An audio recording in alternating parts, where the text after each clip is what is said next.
I'm very excited to be introducing our next guests, Dr. Hare, Laurie Huston, Leigh, Kweon, Ashleigh, Janis. We are so delighted to have you here with us and to be sharing with us about nurturing Indigenous childhoods through themed picture books. And yes, we're just so looking forward to your presentation. I was really excited to see it come in. And if our team can highlight the presenters, that would be fantastic. And I understand that Claire is helping with the PowerPoints. Nice to see you all. All right, I'm passing it back to you, and then we'll be looking for questions in the chat, and then we'll bring them up towards the end. Or would you prefer them during? Questions at the end. Okay. And then there is going to be a section of engagement where we'll ask participants to share in the chat. Perfect. Well, it's lovely to welcome you here to the BCX conference, and thank you so much for being here. Great. Much. Great. Just get the PowerPoint up and we'll get started.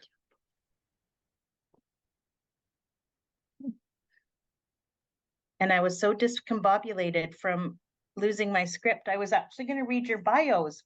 Shall I do that to get us started? You good? You're going to introduce yourself? Okay. We can Thanks. introduce ourselves. Sure. Okay. Thanks so much. Thank you. Bonjour, Ani.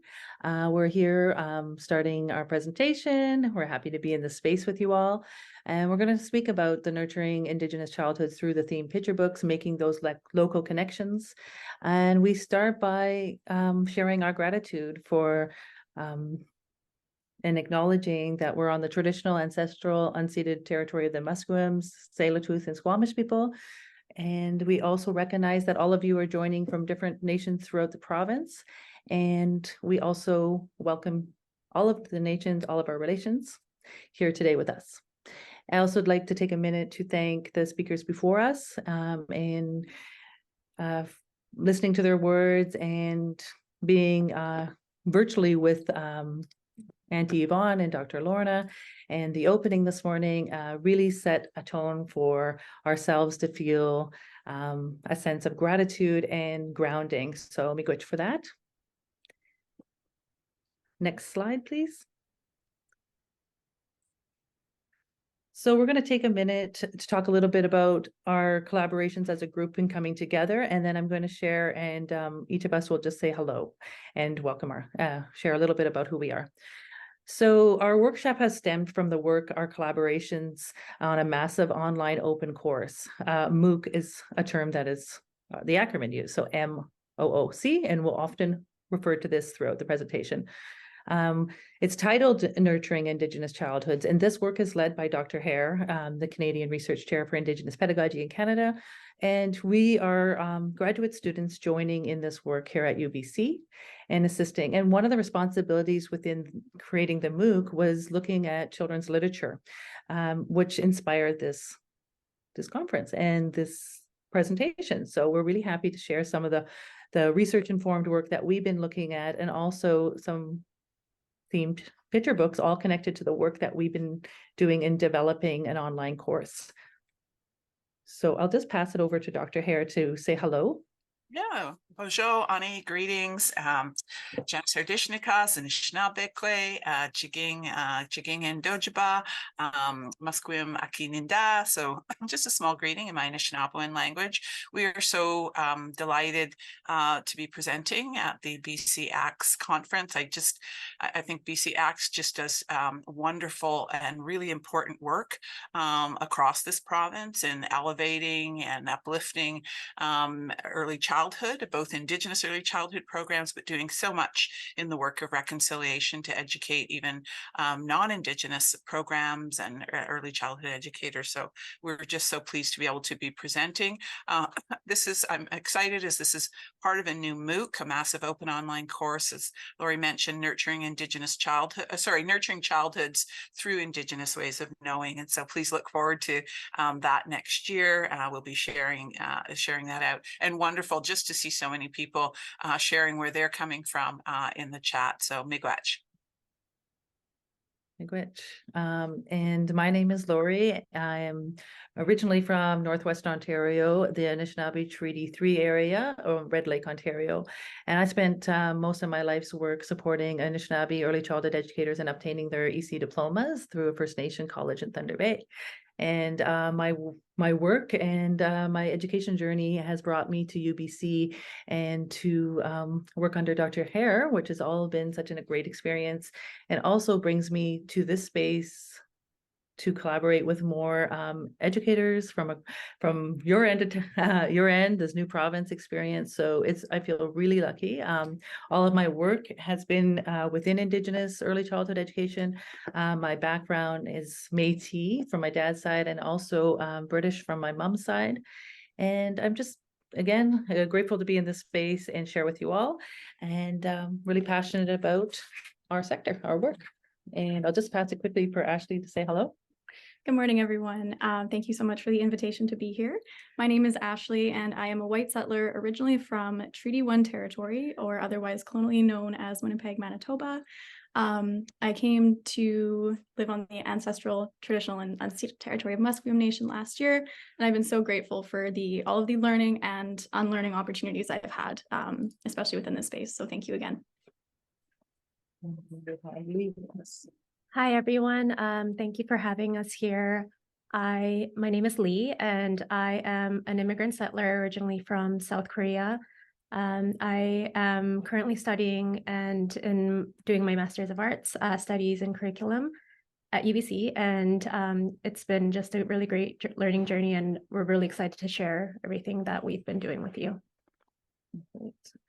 Miigwech, and that brings us to the next slide, please.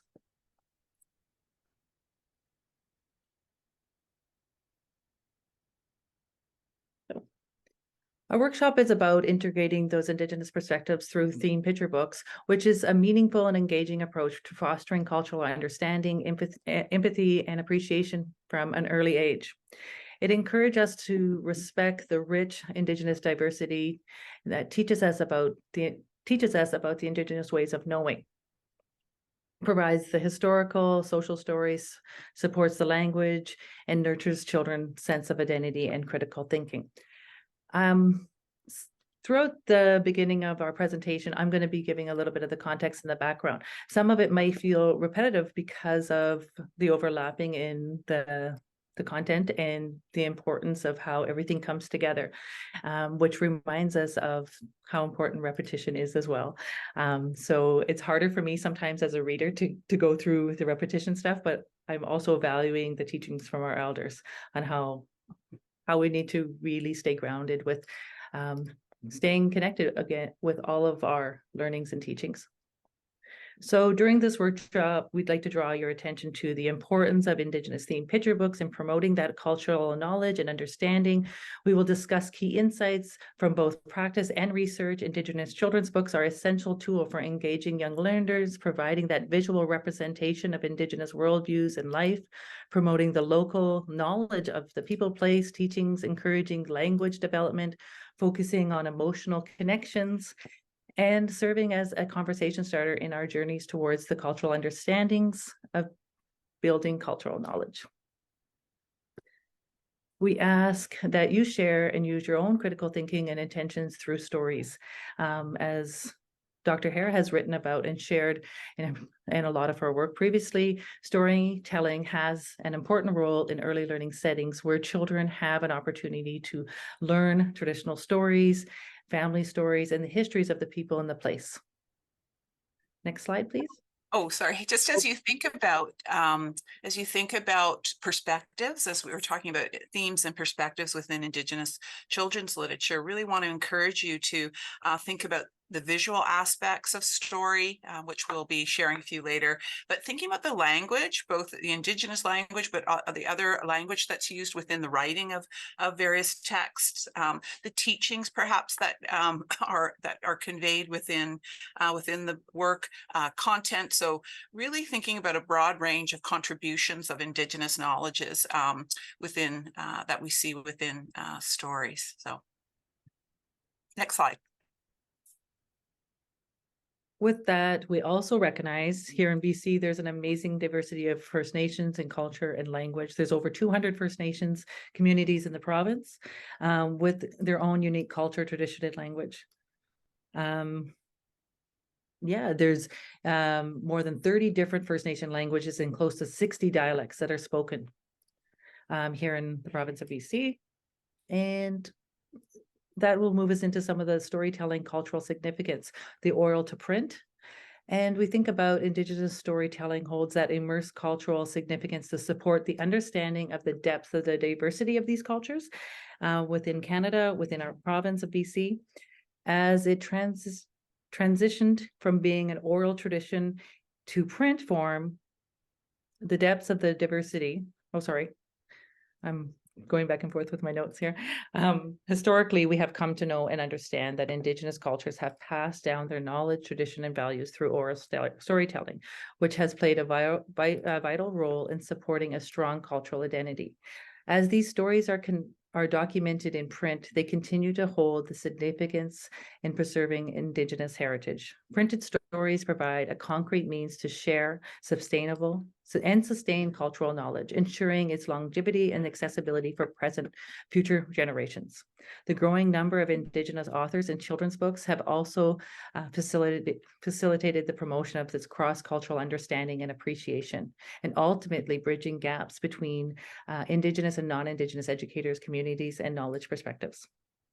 And we'll just want to draw your attention back to Dr. Lorna Williams, and so much of what she shared in her teachings really conveyed to us the importance of storytelling as a primary mode for teaching and learning, the knowledge that comes out of stories, as she talked about stories moving from an oral storytelling to a form of literature, and so just I hope you'll hold and go back to some of the teachings also that Dr. Williams shared for us at the start. Next slide. Yeah, so next, we just wanted to kind of engage and kind of hear your thoughts by doing what's called a waterfall chat. And if you're unfamiliar with this, basically, we're asking you to share one Indigenous children's book that you've used in your early learning program, but we're going to make you wait before you put your answer in the chat. We're going to count 3, 2, 1, go. And then after that, we'll see the flood of responses like a waterfall. So yeah, I'll give everyone maybe just a moment to think of one Indigenous children's book that you've used in your early learning program.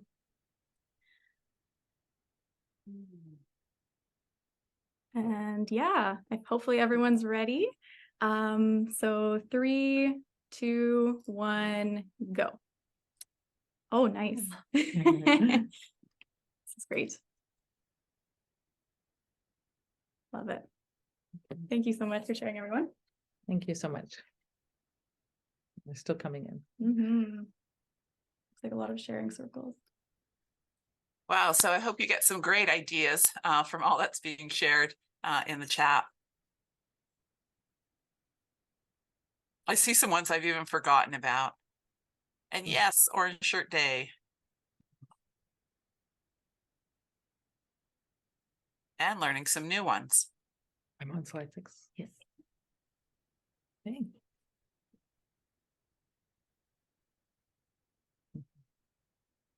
So we can move to the next slide.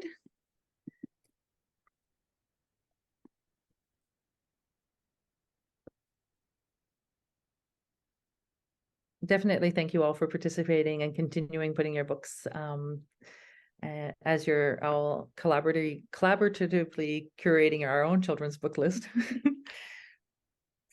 So we're going to think a little bit about the work of the Indigenous authors and the storytellers and the artists. They're an important source of that traditional knowledge and cultural understanding. Their narratives, illustrations, and themes are accessible to readers from all backgrounds, making it easier to appreciate and learn about Indigenous cultures. We're so lucky to see that there's so many more books coming, and this list speaks to that as well, how fast you populated the list. That thinking back in my early days as an early childhood educator, it was difficult to find children's books written by children's authors 25 years ago. But yes, it's so nice. And I'm so excited in doing this project, learning about the books that you're using in your classrooms, but also I've been able to dig in and read and revisit so many children's books, which has also been a gift in itself. So these authors, illustrators are, oh, we can barely hear you. Okay, hopefully I'll move it forward. Sorry. So these authors, illustrators, publishers are producing the high quality works that showcase Indigenous perspectives, ways of seeing the world through both imaginary and writing. These books are a strong message that Indigenous knowledge and cultures are valued and respected. Furthermore, Indigenous creators are that growing body of knowledge. It's also essential in encountering the appropriation of Indigenous stories by non-Indigenous writers in children's literature that we have seen here in Canada.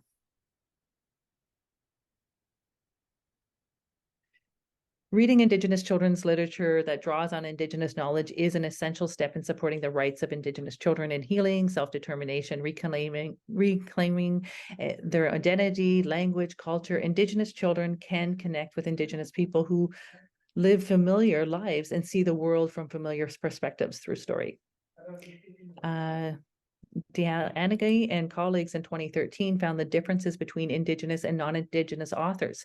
They wrote the words used by Indigenous authors were more likely to promote a depth of information about the natural world, including using more Pacific labels like trout rather than fish, were more likely to establish a context for the narrative, and were more likely to include the intergenerational relationships than books written by non-Indigenous writers.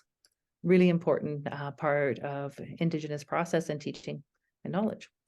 Further engaging with Indigenous children's literature can support the non-Indigenous people develop a deeper understanding of the community and the local social inequities that are disproportionately impacted by Indigenous people living in Canada. This in turn can support and respect relationships between Indigenous and non-Indigenous people.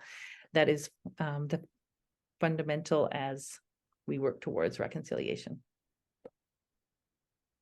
Next slide. Or Jen.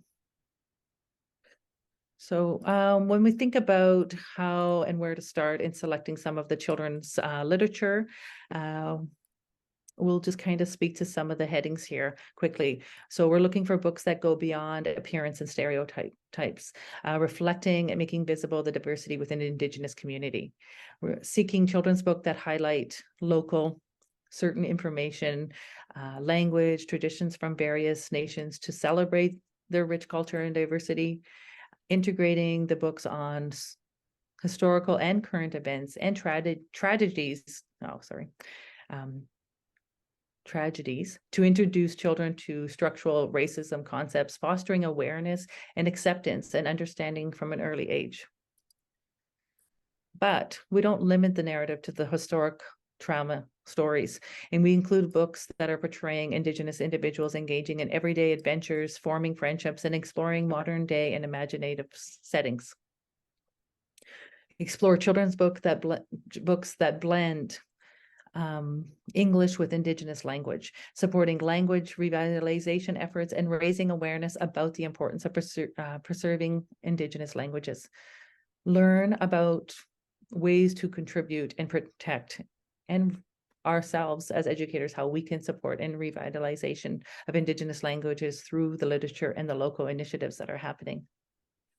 And just to add to this list, I think that, we're such an important time right now where so many Indigenous stories are being shared by Indigenous people. And so we want to really encourage participants here to think about stories and using Indigenous stories or drawing from Indigenous stories that are by Indigenous authors or have been done in collaboration with Indigenous people and Indigenous communities or Indigenous writers as well. So really, I think there's just such a wealth of Indigenous literatures then to be drawing on. So really want to encourage people when we're thinking about that selecting of text, to look at, who is the author, and sometimes, looking at who is the illustrator as well, because so much of Indigenous knowledges and pedagogies and perspectives can be portrayed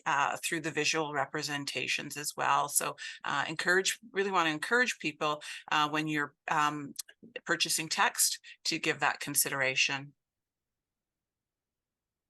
Yes, thank you. Next slide. And this really speaks to navigating some of those considerations. And that includes giving voice to our local communities. As early childhood educators, we encourage you to engage and reach out to Indigenous families and communities to build that trusting relationship and to support some of the knowledge transfer from their own funds of knowledge in their homes and community. Involve family and community members in the classroom as collaborators and decision makers to encounter the stereotypes and misrepresentations, giving voice to parents and community, which allows for further exploration of how Indigenous picture books can empower parents, family members, communities by providing that platform to express their perspectives and experiences. Sharing book programs with families allows children and parents to be doing their reading and taking stories home, allows for a connection to story relations, holding place, knowledge, inviting the language speakers and encouraging Indigenous language within our programs. Balancing the traditional and the modern context. We say this because we're thinking about how we must recognize the role of the Indigenous writers and illustrators in creating the books that reflect Indigenous experiences within a colonial societies, and how these stories are effectively reducing the risks and harms within our early learning environments. And again, critically thinking about the role in reading the stories. And if we have local authors writing children's books in our communities, bringing their voice into our programs and helping navigate that context of the modern and traditional. And I really appreciate, Lori, how here we're really trying to emphasize the role of family and community, because there's so many wonderful personal stories that family members or community members are able to share in the context of early learning. I've had the opportunity to visit, I'm going to say, Aboriginal Head Start programs across British Columbia. And I'm going to say Aboriginal Head Start is such a hidden gem, not a bias to everybody here, but it's just one of these amazing programs. And so to see how parental involvement in Indigenous early learning is such a unique part of caring for Indigenous children, but we also want to encourage non-Indigenous settings as well to draw from family and community because they have so much to share. So not looking for sometimes we see people looking for particular kinds of stories, such as a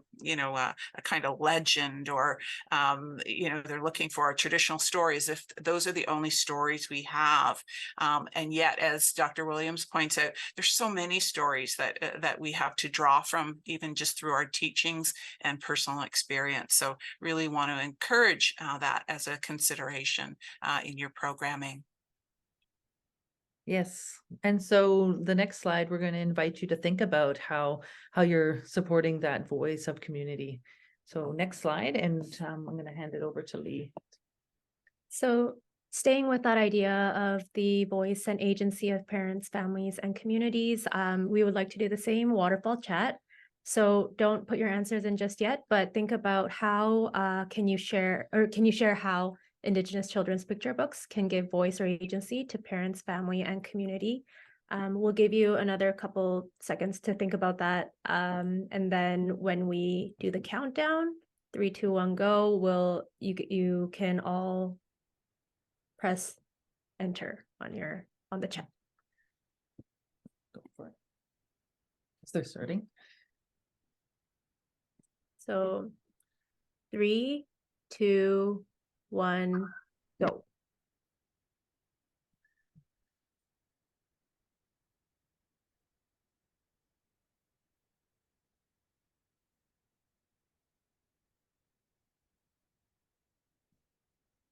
This one does take a little bit more critical thinking.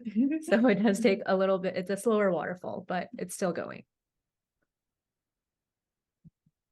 And so we're seeing just some wonderful themes here in terms of how Indigenous children's literature taken up with parents and family and community. We're seeing things of identity, belonging, inclusion, reflection, connection, relationship, just hearing togetherness. So really seeing how powerful sharing Indigenous children's picture books can be for not only children, but also for family and community more broadly.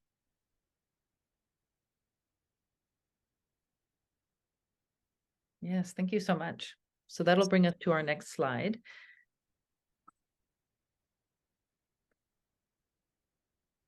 And sorry, I'm just gonna. So we were thinking about these children's books and these themes and all the most valuable teachings that are integrated into the books. And we were wanting to honor a lot of those teachings and those children's books in a really big way throughout the development of our course. So when selecting children's books for our workshop, we considered the topics of our modules in our upcoming massive online course, the MOOC.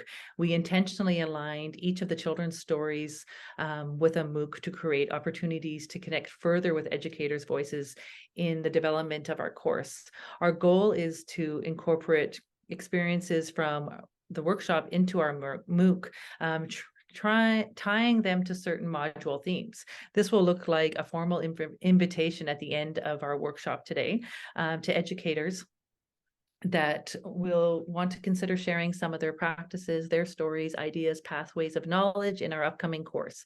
We will also invite educators' experiences during this workshop to be shared in our MOOC. So Indigenous picture books often showcase important relationships with grandparents, family, community, language, history, gifts, all of the reflections of Indigenous culture, which many of you had shared in the chat, completely aligning to a lot of our course building and our conversations that we've been having around building the course with community. And this is all deeply connected to nurturing childhoods, both Indigenous and Indigenous children. So miigwech for that. We're going to move to the next slide, but this is also just another preview of our course and thinking about how you'll come into play in an invitation later in this workshop. So as we proceed through the workshop, we will now engage in some activity. We will read 2 children's books authored by First Nation writers from British Columbia. We will have some guiding questions that will help you reflect on how these stories relate to your local area. Let's listen while Ashleigh reads our first book, Two Sisters, followed by an activity. And just before we move on, if we could ask each of you to put your screens onto speaker view, not the gallery view, and make it so that you can see Ashleigh so that you can all see the pictures of the book, because we're going to be holding the book up. Speaker view. Speaker view. So do you want me to stop sharing my screen so that they get a full view of you? It's okay. It's okay. Okay. Yeah, it's all good. Thank you so much. Yeah, so I will be reading the first book that we've chosen today, which is called The Two Sisters. So I just wanted to give you, oh, actually, sorry, can we go to the next slide, please? It'll just give you a little bit of a synopsis about the book. Awesome, thanks. So this book was written by E. Pauline Johnson, who also went by Dagan Yan Wage, who was quite well-known artist and poet in the early 19th century in Canada. So she had actually talked to Chief Joe Capilano of Squamish Nation, who had told her the legend of the two sisters. So I'll actually show you what the two sisters represent, which is the 2 mountain peaks. Oops. I'll just hold that up so you can see that there. And so this book was actually, or this legend was actually told to E. Pauline Johnson back in like 1911, when a different book had come out. And then in 2016, Sandra Butt had done some illustrations for this book, and then it was republished as a children's book. And so when I first read this, I had a lot of reflection because, like I had mentioned, I am not originally from Vancouver. And when I had come, I'd actually learned that these mountains were called the Lions. After reading this book, I had this moment of, wow, how deeply steeped I am in colonialism and these continuous attempts to, erase Indigenous naming and presence. However, books like this are a strong reminder that it was just an attempt, and the Indigenous presence is still here, and it's my responsibility as a white settler to be learning these names. So I am very grateful for this book. I hope everyone, if you haven't read it before, that you'll also find some gratitude with this as well. Okay.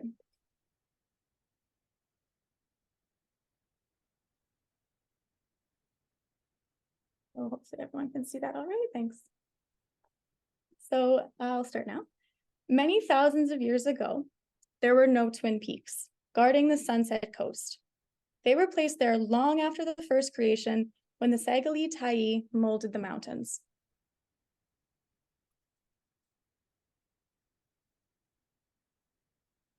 And patterned the mighty rivers where the salmon run. And again, I just want to draw attention to the beautiful illustrations here by Sandra Butt.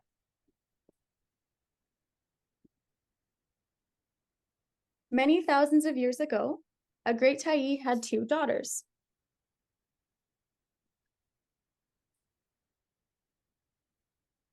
Girls with eyes of spring, hearts of summer.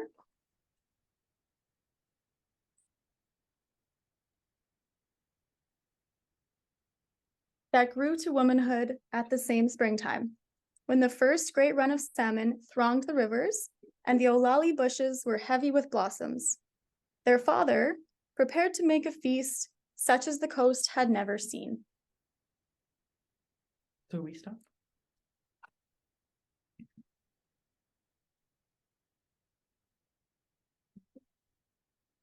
The only shadow on the joy of it all was war.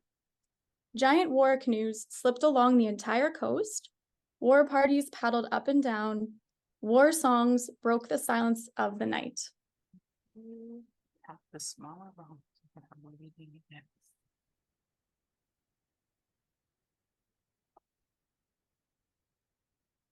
But 7 suns before the great feast, these two maidens came before him, hand clasped in hand. "Oh, our father," they said, "we have come to crave a favor of you. The favor is yours before you ask it, my daughter. Will you invite the enemy you war upon to our feast?" "To a peaceful feast," he exclaimed.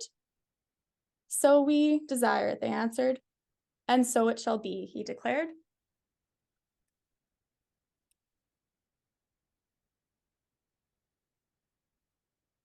Then he turned to all the young men. "Build fires at sunset on all the coast headlands, fires of welcome. Man your canoes and face north. Greet the enemy and tell them that I, the Ta'i of the Capellanos, ask that they join me for a great feast in honor of my two daughters."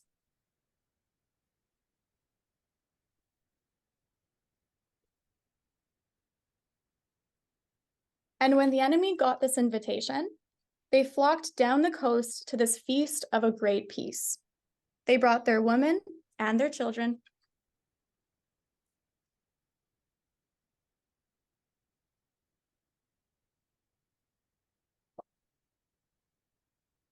There were long, glad days of joyousness, long, pleasurable nights of dancing. A great and lasting brotherhood was sealed between them. Their war songs were ended forever.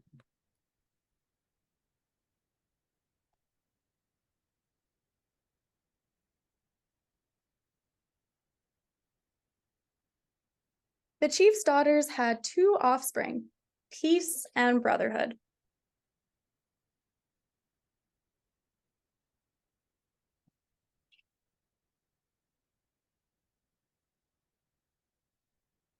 Then the Sagalese Ta'i smiled. "I will make these young-eyed maidens immortal," he said. In the cup of his hands, he lifted the 2 sisters and set them forever on the mountain crest. They have stood in this high place for thousands of years and will stand for thousands of years to come.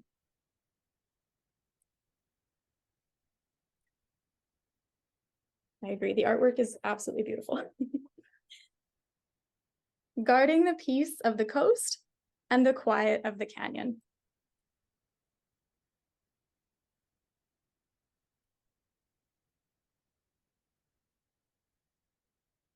Wrapped in the suns, the snows, the stars of all seasons.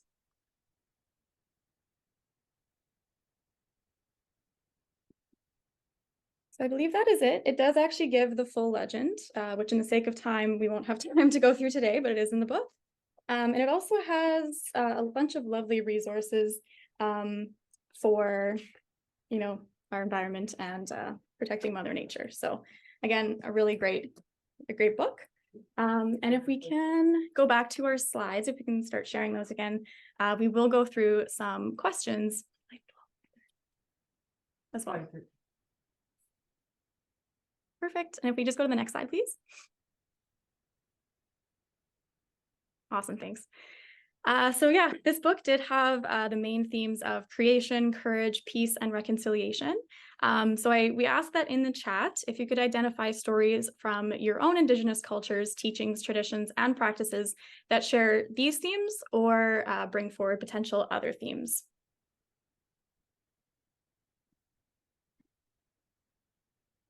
And I know it might just take a little bit for the book to set in as well. So even overall feelings that you had while like even seeing the pictures and just kind of hearing the legend. And this is not a waterfall chat, so you guys can just put your responses in the chat if you're feeling brave.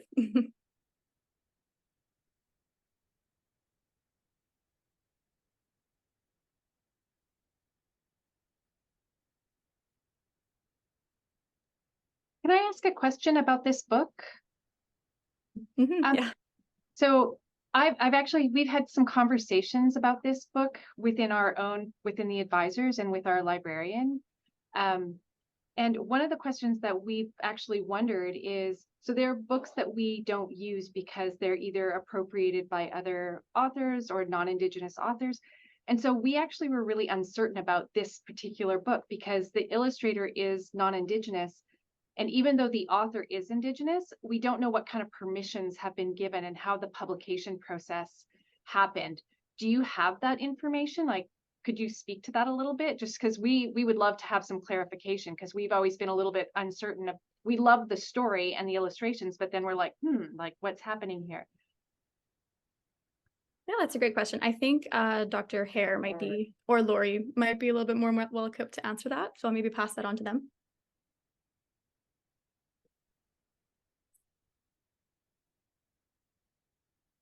I don't personally have the exact answers to that. In choosing this book, I can share my intention and where the place that I was coming from, which is really important. And sometimes we're not going to have all the answers. But really what spoke to me as a somebody not living here in Vancouver, hearing about the two sisters and wanting to connect that story and knowing Pauline Johnson's legacy and story is what really compelled me in sharing the story. I thought it was a collaboration of both Indigenous and non-Indigenous coming together, because we will see a lot of non-Indigenous illustrators in some of the other children's books as well that I have witnessed and experienced in my reading of children's books. So that's the place that I'm coming from. But if Dr. Hare wants to share it additional, or we can use this as a time to like critically think about that even a little bit deeper. So I really appreciate that question and your team's willingness to dig deeper. Yeah, thanks, Kiara. Because I think your question is really important. I mean, I think we've seen certainly some texts that it's very clear that these are not. I'm going to think of it. I think about Gerald McDermott's earlier work, where he's written all these creation stories, and yet of places and lands that he's never been. And so, when you look at the visual representations, the nature of the story, we don't get a you don't get a sense, I'm going to say, of that authenticity. And I'm going to say there are, as Laurie points out, there are other texts that also draw from Indigenous stories and then I'm going to say illustrated by Indigenous peoples. I think one of the reasons we have used this text in some of our settings is it is a book that is promoted, I'm going to say, by and sold, I'm going to say, in Indigenous context. So Strong Nations is an example that where this book is then sold. I think other reputable places that have done reviews of this book also, have promoted this book through reviews as well. But I think the question that you asked still is really important. And so I think it becomes, as you say, it's a judgment, whether your program would then, as you say, either your program or your library then will and choose it, will then, select it. I mean, it's, I think about Michael, is it Michael Luangwas's work? The graphic books that some people question whether that book even, should be used, given the relationship, I think, to the manga within it. And so I think that if people are unsure, and I think that's what you're raising for us, if people are unsure, they should then make other selections of those texts. Yeah, thank you. That's really helpful. I mean, what we kind of came down to was doing the research is really important, just finding out where stories come from and who the authors are. Yeah, thank you so much. I really appreciate you answering that for us. Awesome. So I guess we'll move on to the next question. So next slide, please. Okay, sounds good. Thank you. So this one really focuses the attention onto the land. So we ask that you put this in the chat as well, not waterfall style, just normal chat.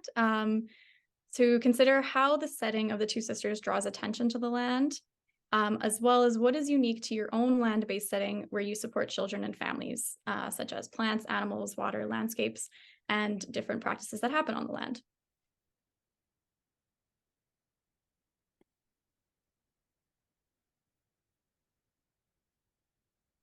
Mm-hmm.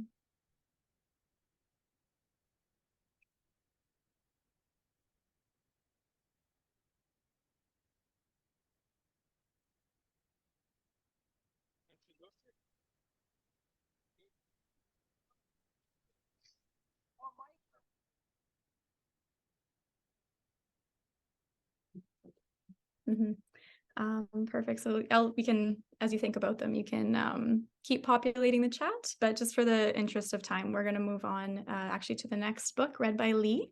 So I'll pass over the screen to her. And then ask to stop sharing slide. And I think people prefer the slide be not shared, the screen be not shared, and then we'll go into the book. Thank you. So this is a book called Majagale. This book, I'm not going to say much to it because I'm going to read the introduction that the author has written. But the illustrations include the actual photography of the beading and the hand-cut paper. That's all done by the author, who is Shauna Davis. So I'll go straight into the book. Welcome, friends. This story is about the land I was raised on. The Gitxsan and the Niska are the two neighboring nations that are tucked into the vast mountains of the northwest coast of what is currently known as British Columbia. Our Adawak, our oral history, brings us back to the time before the sun, making our relationship to the land, water, and all of the beings who live on it very strong. Majagale is a Sim-Algiak's word for flower. It is also an endearing term Gitxsan call their children. The story weaves childhood memories of being closely tied to the land and reflects the teachings that continue to be passed down as we move through the seasons in the footsteps of our ancestors. The artwork. Beadwork is very special to me and tells the story within the story. I started this project holding all of my relatives close. I thought of my grandparents who are residential school survivors. I thought of my maternal grandmother, quite literally standing her ground, fighting for our inherent right to fish and feed our families. Every stitch was placed with intentions of good medicine for every child, past, present, future, and especially for those who never returned from residential schools. To be able to do this work was healing for me. My inner child was very excited to see a book representing who I am and where I come from. And if just one Indigenous child can relate to the story and see themselves lovingly represented, that would be enough for me. I'm so grateful to have the opportunity to share with you. Please enjoy. Winter's End. Winter nights have come and gone, harvest moon arrives. It dips into the land like a spoon. Oceans stir, stars ripple, drums echo in the hearts of the people. Abundance is on its way.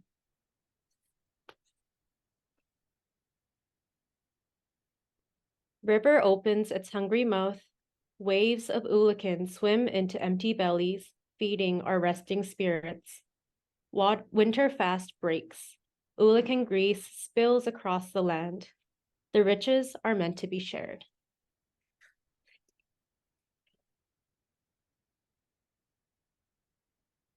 Kweon, spring. Dreamy mountains rest under blankets of cool fog. Warm spring raindrops into the valley, washing, cleansing. A welcome song is sung by little birds. Land awakens and stretches upward.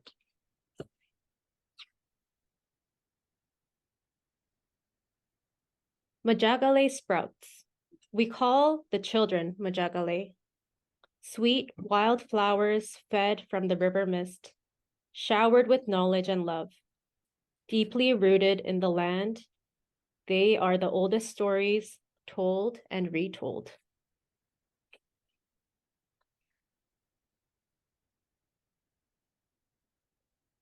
Scent, summer. Grandmother's sun held high in the sky, her warmest teachings shine down. She cups your face, praising your growth. Day stretches longer to bask in her matriarchal love. When her time comes to set, horizon will sing her song.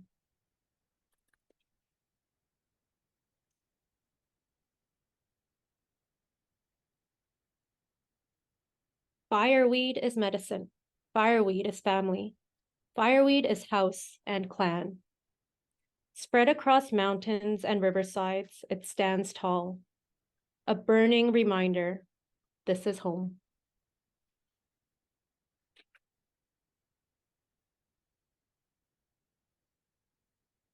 When the wild rose blooms, soapberry is picked and whisked by strong hands in the biggest bowl we can find. Don't miss it. It magically shapeshifts from big pink clouds into smiles and laughter.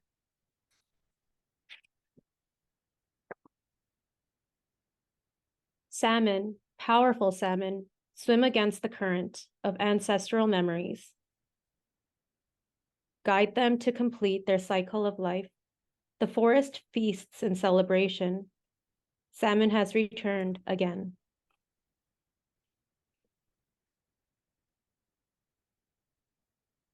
Morning whispers through cracks in the smokehouse. Salmon is honored in the school of ancient teachings. The fire is lit, light smoke rises, surrounding us in tender prayer. Thank you, Creator. Thank you, River. Thank you, helping hands. Thank you, salmon, for this life.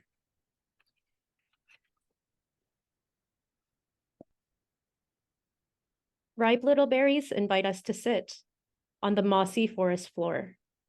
Purple tinged hands dance around the berry bush, and our buckets fill with joy. Sweet summer memories preserved in our hearts and mason jars.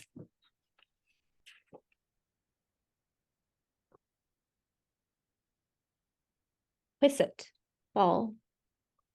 Witness the painting of cedar forests, Brushstrokes of red and gold slow the breath of land and sky. Cycles quietly turn over onto pillows of copper leaves. Summer falls asleep.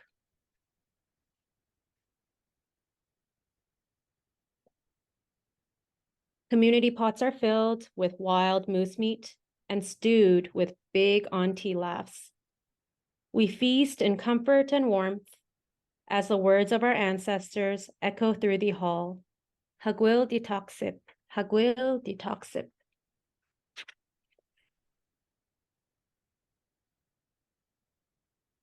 Madim, winter. Land remembers Bear's gentle steps. Walking his grandfather's trails, he humbly accepts the gifts offered along the way. Heavy with life, filled with love, he slowly makes his way back to Dream World.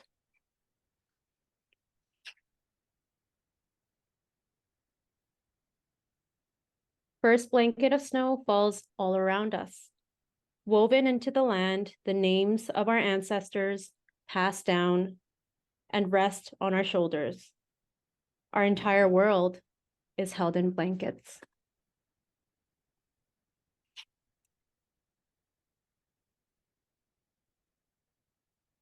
Quiet and still, we are stored away for another winter.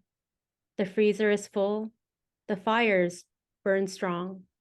Inside Ye and Granny's house, tea sits, bread rises. Even in silence, stories are told.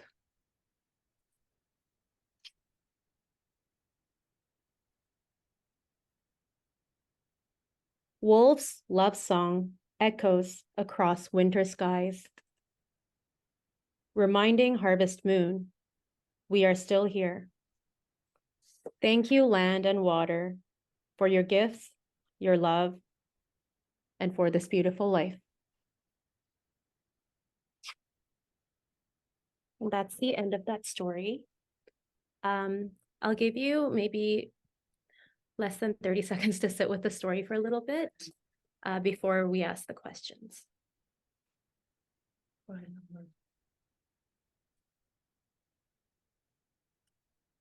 Yeah, if we can move to the next slide.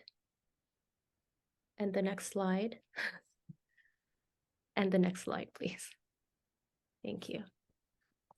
And just before going right into the questions, a lot of these questions are the how questions to engage the educators, and that's because we want to really share the different ways we can engage with these books, but they aren't, they aren't for us to take all of what we talk about here to be the only ways. So the next question we'll be engaging with, the first question we'll be engaging with this book was, how can we engage students to explore each season's distinct characteristics and significance, as described in the book, relating them to the seasonal changes and experiences of the local area?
So these are really great responses. Thank you for all these responses. Please keep these questions with you because we feel like these are really important questions for educators to stay with in their practice. Yes, and the nature walks are always the most accessible way that as educators we can invite children into these considerations with us. And we'll move on to the next question. Sorry, before moving on, there's just a lot of really great responses. So please read through each of them at the end when we have some time left. But time-wise, we will move on to the next question. And the next question is focusing a little bit more on cultural understanding and representation. And it asks, how can we encourage discussions and practice that promote respect and appreciation for Indigenous life ways and their strong connections to land, language, and ancestral heritage?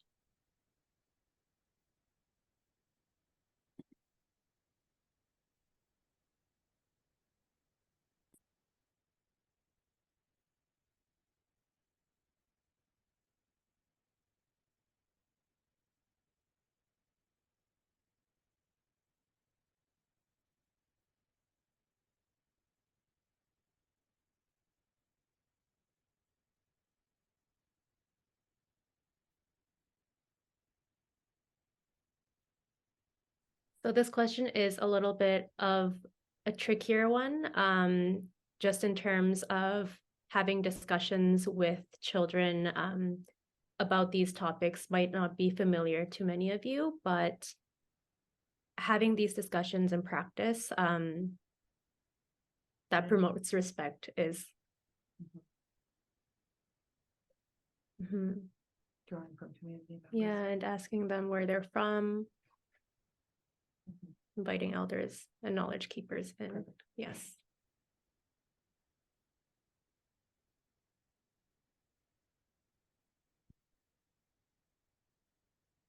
We need to learn to listen.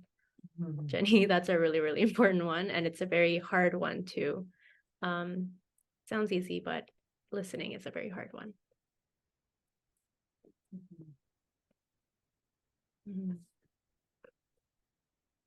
Okay, maybe I'm over participating, everybody. Sorry, I'm just really enjoying the conversations in the chat. Always appreciate it. Yeah, and this idea of bringing back the idea of community as well, that they are always, they can always be part of the discussion because the communities also hold knowledge.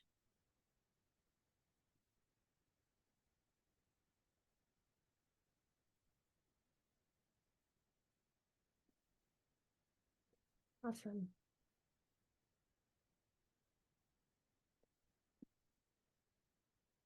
I'm seeing this chat slow down a little bit, so we'll move on to the next question.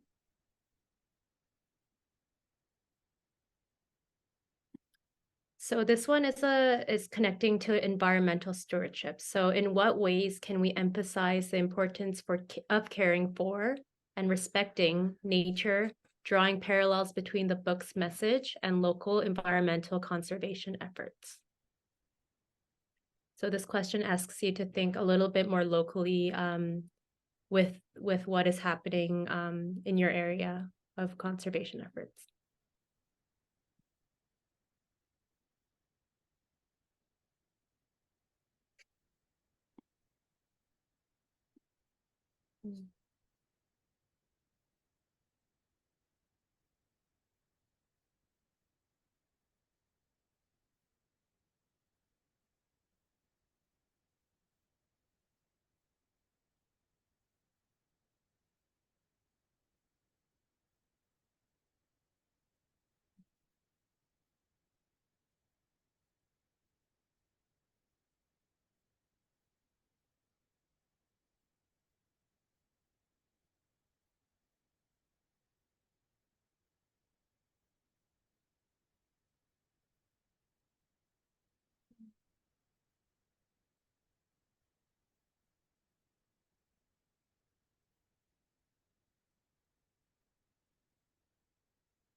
Yeah, I think a lot of the conversations around environmental conservation relates very closely to generational intergenerational ideas that Indigenous people hold.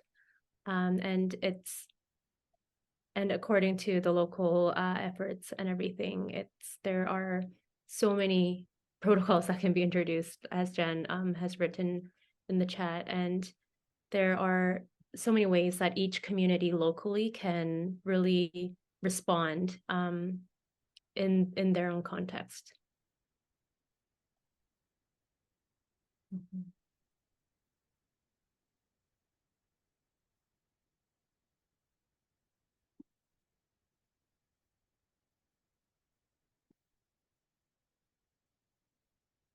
Thank you. And if we're good on time, we can go through another, one more question. There's one more question. Thank you. So this one is thinking more about the beadwork and the illustrations of this book, and thinking about interdisciplinary learning opportunities for the educators and the children. So how might we incorporate elements of beadwork, hand-cut paper, backgrounds, as in the book, and photography highlighted into practice with children, encouraging them to explore various artistic forms within the context of their own local cultures. So it might not be beadwork if that is not local to the culture that you are in, but in your locality, how might you be able to think of incorporating different elements?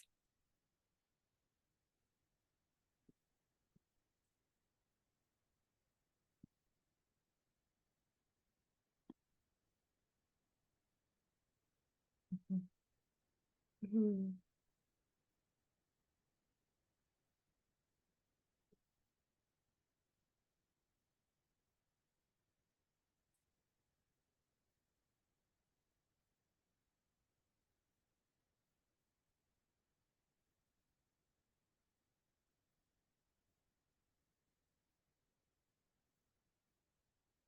Beadwork.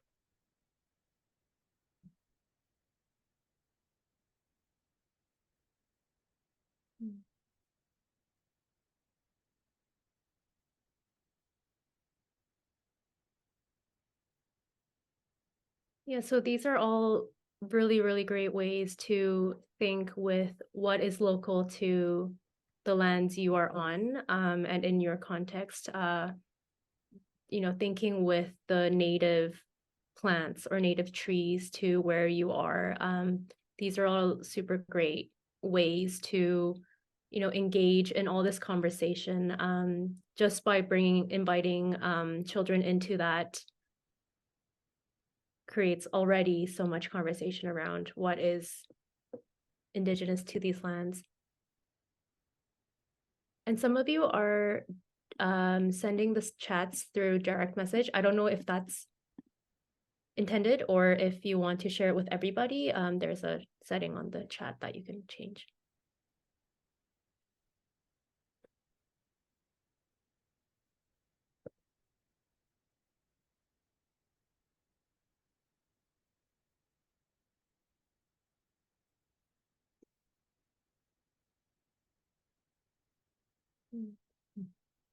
Here in Bear High.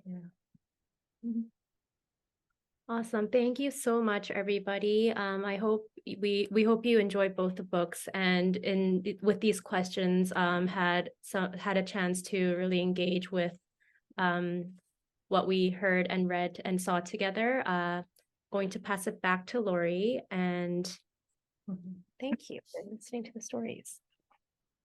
And thank you both Leigh and Ashleigh for reading. And it's difficult virtually, but there's so much richness in both of the images shared and the artwork in both children's books. I reached out to Shauna Davis, the author, to let her know that I would be sharing her book today with the conference. And she said she was so happy to hear that her book is still rippling away. It is a newer book. It's only a couple of years old, but it's also important to connect with the authors when we can. In today's world of social media, we can do this very easily. And so I just wanted to share that she felt really good about this group in receiving her work, and also let me know that her beadwork is all on display in Maple Ridge ACT Gallery. So if anybody wants to take a closer look at her beadwork, it's on display until the end of November in Maple Ridge. Yes, and we can turn to the next slide. We're going to wrap up. We have about 20 minutes left together. This was part of a PDF file that we had shared ahead of the conference with all the participants and everybody here today. And basically, we can go to the next slide. That is a list of questions to continue the inspiring you all to create questions, think deeply with the stories, which you're doing already, which is awesome. We're hearing about it, and we're seeing lots of evidence of that. We know that of educators and early childhood educators that these children's books play a very important part in our teaching experiences. So with that, we also wanted to connect further with a few more resources. So that, everybody feels supported, and like, how can we make sure that we're intentional and being representative of the stories being told, shared, both orally and in our picture books.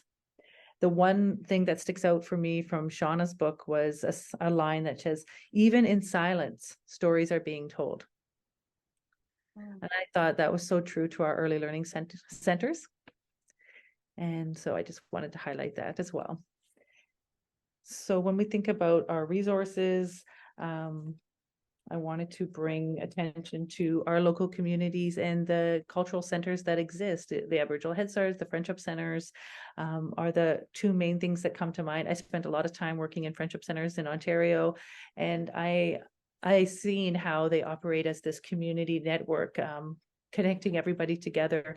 And today they've even expanded more of their early learning centers within the friendship centers across Canada, and acting more of a hub and a hook to get families and communities bridging together in a variety of supports and resources, and hosting licensed childcare centers as well in urban centers, urban settings. So that's a great way for educators to come on to make a connection if you're looking for more of those local teachings, because the community does hold the knowledge, and the people that live there know the stories. And when we ask in our right protocols and our right ways, and we have these intentions to do good work, they'll come to us, and we'll be able to share further within our programs. So that also brings me to the parents and families. By fostering those relationships and connections, you gain valuable Indigenous teachings directly from the families enrolled in your programs. And we also came across a great new list, 2023 online catalog of children's books. It's Canadian-wide. It represents, and it has, it's a 2023 outline, but it actually incorporates children's books previous from 2023. So it's a good list, and and we dropped it in the chat for you to dig a little deeper. But it's not just the new books, it's all of children's literature books that they've come together and handpicked and have given descriptions. And Shauna's artwork is actually on the cover of the catalog. The beadwork that represents the salmon teaching, and it's really beautiful. So that'll bring us to the next slide. Well, I think we kind of answered this question. I was looking at it. We've answered this question throughout the workshop. But if anybody has anything that they'd like to add to how are we building those relationships with our local Indigenous communities to learn and tell the stories, we'd love to hear them. But we have definitely seen some evidence of that already happening, and that's really awesome.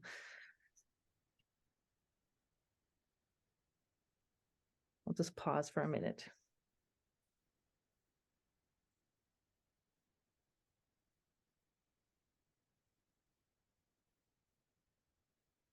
And we can move to the next slide, because everybody's welcome to, add to the chat as I'm speaking and sharing. Lunchtime is approaching. So I also ask the educators and participants on the call to think about the impact that's happening in your programming when you're sharing. Engaging in the children's themes books in our programs has significant improvements in children and educators' attitudes towards local knowledge and people and community. The literary works provide a valuable insight into Indigenous cultures, promoting the understanding, the respect among children and educators alike. These books become an integral part of our curriculum. Attitudes towards diversity begin to change the learners. the learning that's occurring, and better understand the unique perspectives of Indigenous communities. Deeper understanding leads to a more inclusive, knowledgeable society. When cultural knowledge and languages are valued and appreciated, by incorporating Indigenous picture books into early learning programs, we can witness that transformation in attitudes, which is critical for creating a more equitable educational environment. And we give a lot of credit to these books because they hold a lot. They hold a lot, as we share two really important stories connected to historical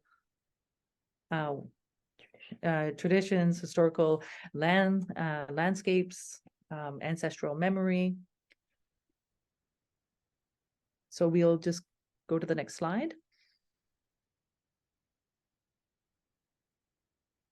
And that brings us back to concluding our work with you all and thinking about our MOOC and the online course that we're developing at UBC under Dr. Hare. And it's not we as in who you see here. It's a very big community. There's been a lot of consultation and an advisory committee overlooking a lot of the work, and elders and other researchers and family and community that will be a part of this. But we also really value the educator's voice, all of you on the call. And we would like you to think about how you would like to participate or share some of the things that are happening in practice, some of the ways that you're sharing children's books, some of the transformational experiences that you've had, because we know they exist and we want to acknowledge them, and also raise awareness to your voice. And we also, any feedback to the course is so welcomed. So there's a link here, and it's also part of your PDF file, and it brings you to a Google document where you can put in your name and address, and then you can even speak to some of the ideas that you would like to share. And then I personally will reach out and we'll have a conversation, and we'll bring it to our advisory and Dr. Hare, and we'll think about how we can incorporate it. This may look like a video, this may look like a written, this may look like an image, a picture, some of the artwork that the children are doing in your program, those types of things. We're really open to your ideas.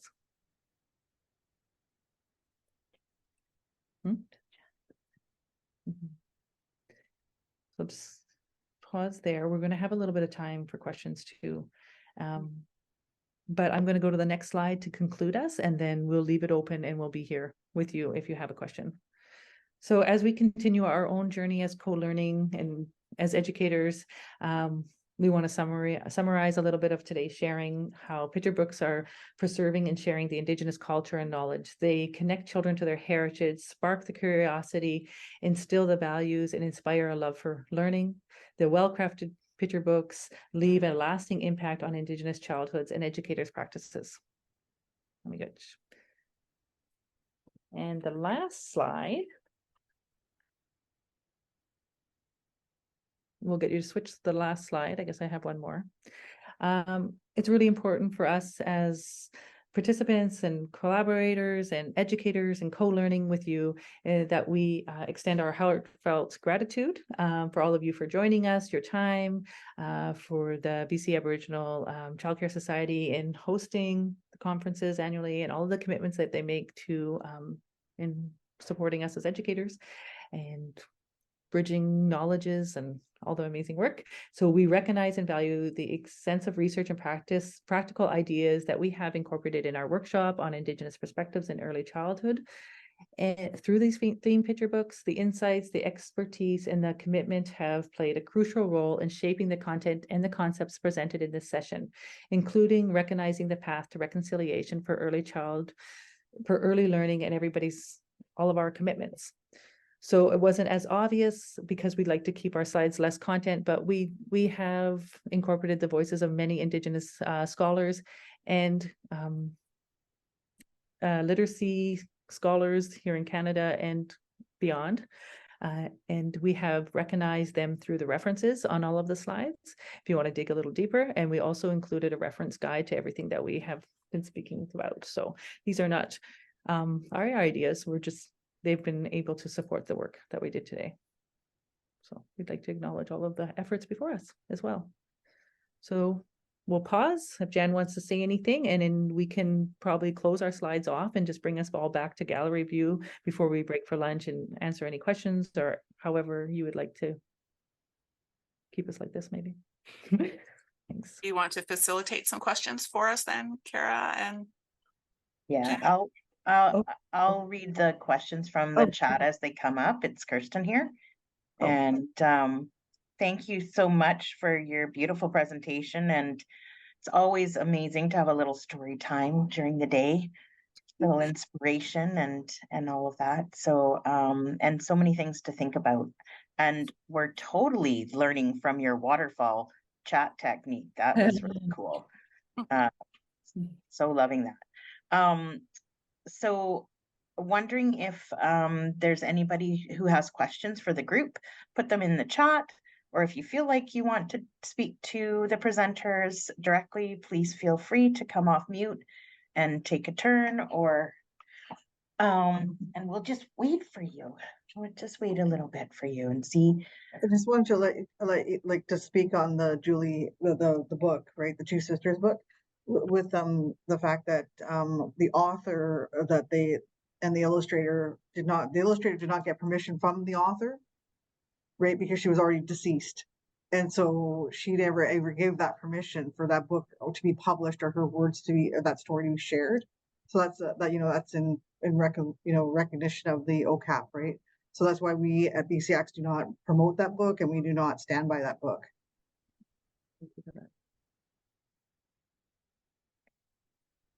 It's an ongoing. Oh, go ahead, Lori. I really appreciate that. Thank you so much. And that's extremely important. And that was overlooked on my half. I'll take responsibility because I chose the book.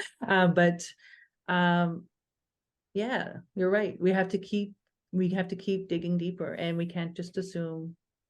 I was so connected to the story of being here in place. So I'm really grateful for that sharing. Thank you. I think it's an important dialogue, and we really appreciate the book also and the story also. So I think maybe one of the things I've come away from this today thinking is that perhaps we're going to reach out to our friends and colleagues at Squamish and see, we have many connections to the community, and maybe we can find out from the community, how do they feel about that story being shared, and what's their perspective about it. And I think then that might give us a bit of more information. They might be feeling really happy for that story to be shared. And so I think, it requires us to just do a little bit more work and a little bit more thinking, and then share that sort of learning back to the community about how, because ultimately it's the nation whose story it belongs to that really is important in considering when we're sharing those stories back. And it can be so easy to be swept away by the beautiful illustrations and the really inspiring story. But it's good. It's part of the work, right? It's part of the work of thinking together about how do we do things differently, and when do we actually have permission to share those stories. And it can be really complicated. I just also want to draw attention to the format in which it's been presented, probably, being taken and represented as a children's book. But it's not to say that, when we read Joanne Archibald's work on Indigenous story work and how to work with stories, this is a story that's public, right? So it has been published. It is a public story. And so it has been told, I'm going to say, in oral format. So there's been oral retelling of Pauline Johnson's work that she has written and has published and has been published. So I think attention to the current format could be what. Is what can contribute, as you say, to the kind of complication or tension, I think, that is being raised. But I know in working with Indigenous stories and thinking about story work, Dr. Archibald really encourages us to think about the exact kinds of questions that are being raised here, but also, suggests that, stories that are in, when we work with Indigenous stories, to be able to tell oral stories or to share stories, to work with public stories. And then I think, as you're raising, Jenny, to ask these kinds of questions. because I'm going to say I've been in different settings where this is a story that is, taught in, I'm going to say, in post-secondary education English classrooms, right? Classrooms, not in the oral picture form, not in the picture book form, which is where, you're thinking about where we could be thinking about appropriation given the representation, but it has been drawn from her, I'm going to say from Pauline Johnson's work herself, and then shared in different, in an oral story format as well as a written format. Yeah, and thanks so much for that response, Jan. Really appreciate it, and really appreciate the care I know that went into selecting it. And we really, really want to share and publicize that book ourselves, and just are thinking carefully about it to make sure that when we do that, we've thought through all because it's not as easy as a current contemporary author where we can look up their history and their lineage. And so just our team has been really thinking through that particular book. So. And I think as we look at Indigenous stories, and oral stories that communities are recording perhaps, or placing on their websites for community to be learning from. I mean, it's the concern of people then taking those stories without permission and then transplanting them into another form, which is, I think, what is being suggested here. So. Yeah, absolutely. And I know that if we think about some of the things that Dr. Lorna Williams said this morning, and I know that our elder Eugene Hare speaks to, is that it's really important to share those stories so the children are able to learn about their stories, and that they feel proud about their stories, and that their stories are living in their daily lives. And so it's just a question of doing the careful work and process of making sure that we're being mindful about whose stories we're sharing and how. And to go back to your point, Jenny, I think that if just for program participants, that if you're unsure about where the story originates, comes from, or that if you're unsure, don't use it. Right. Like I always say to educators, if you can't uphold the sacred, don't do it. Right. Meaning don't take on a cultural practice or try and replicate something if you don't know, like if you don't know the context, you don't know the teachings, you don't know all the cultural context that go around it, then I just encourage people to say maybe that's not something to grapple with. Wonderful. I'm been looking to see, I think people are listening to the conversation, but I'd love to hear what their questions are. Ophelia has a question. You can come off mute, Ophelia, and ask. Yeah, so one of the questions I have always had when it comes down to talk about the Indigenous culture and the preschool is if I have permission to talk about certain topics and how to approach it. For example, if I want to introduce like the drum and in what occasions can I use it, and we always are so respectful on the ways we talk about it, and we use literature that is comes from the Indigenous culture, but it's certain I feel a little bit intimidated because you don't want to you want to do it right and in very respectful way. So when I see the discussion about this book of the two sisters, for example, I think it was an author that agreed with somebody else to do the illustration. So they have an agreement and representing an idea. So it was a collaboration at that particular point.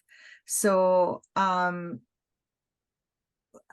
the way we can have bring all this transformation, this cultural safety into the centers in the preschool, in every preschool in Canada, if we are more supported and have more confidence, and okay, you can introduce these practices into your curriculum, right? So we have some that are been implemented last year, and we're introducing very safe practices into the program. But when we are willing to do more, I'm more intimidated about how to move forward. And it's because you don't want to be disrespectful, because you want to make sure that it's the right thing, basically. Right.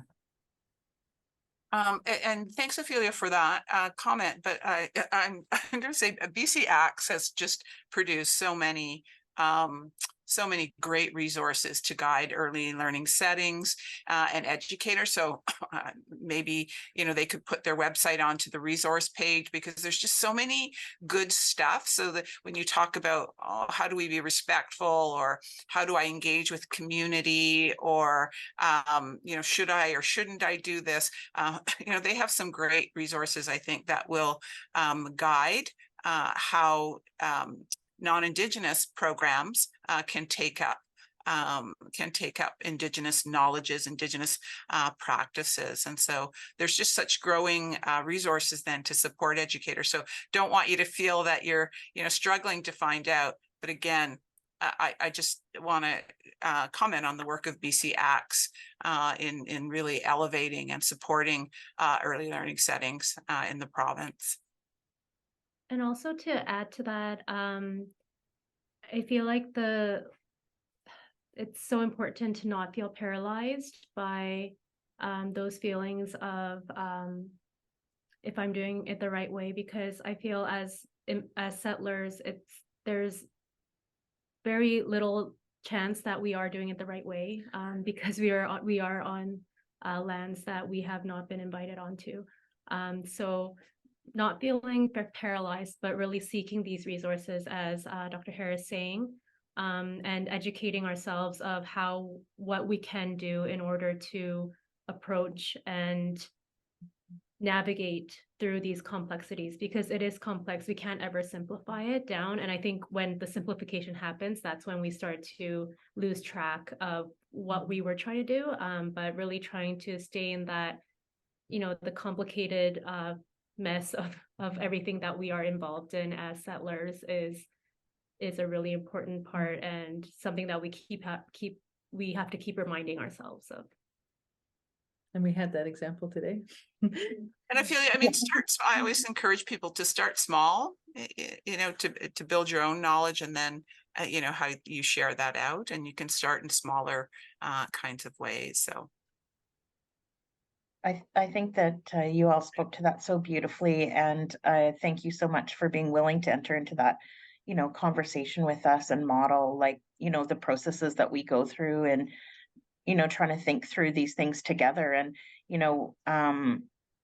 I think that we have 204 nations in British Columbia.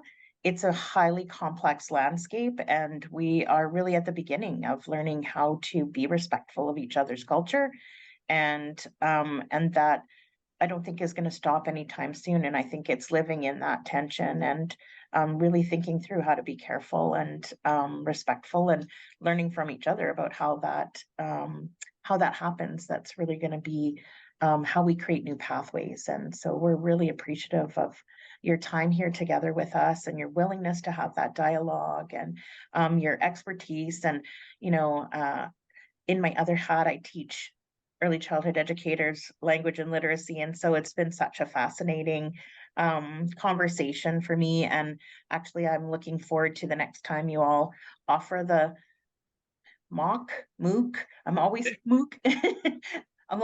I'm excited to take it. I really want to be part of the next go round. And I encourage everyone who's wondering what they can do and how they can feel empowered and confident. This is a good step to sign up for the course. So thank you for bringing awareness to that, and and we'll slide it into the resource sheet again and again. So thanks, you guys. And I give it back to you for last comments, and then we'll set everybody up for our optional lunch presentation. I just want to acknowledge all of those that are supporting early learning, in particular our young children.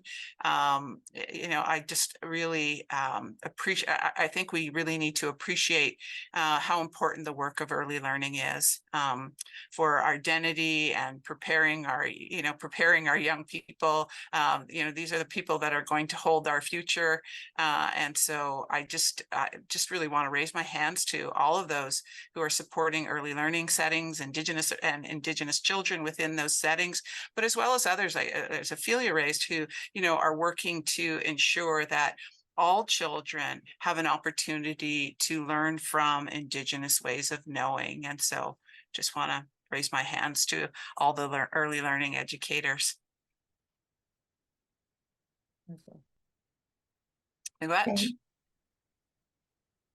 Thank you so very much, everyone. We'll see you on the flip side, and thanks so much for learning from you. Yes, co-journey for us as well. So really grateful. Thank you. Thank you.